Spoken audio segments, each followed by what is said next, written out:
আসসালামাইকুম। ওর হাউসে স্বাগতম। চলুন, আমি একটা জিনিস কিনেছিলাম, চলুন শুরু করে দেখ।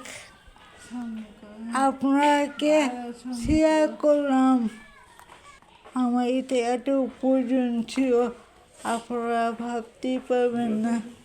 অনেক দিন থেকে খুঁজে পাই না হঠাৎ চোখে পড়ে গেল। আজকে আমার স্বপ্ন পূরণ হলো, তাই পথটা বড় করলাম, তারপরে ঘুরালাম। রং ভিতর থেকে উপরে উঠবে, সব ভিতর থেকে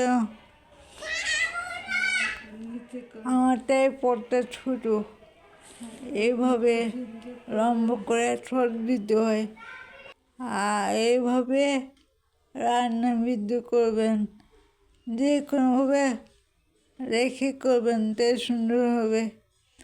এত সুন্দর বৃদ্ধ এইভাবে ঘুরবেন, রং বৃদ্ধ সবাই এভাবে ঘুরে দেবেন, তারপরে হইবে। ভালো থাকুন, সুস্থ। আর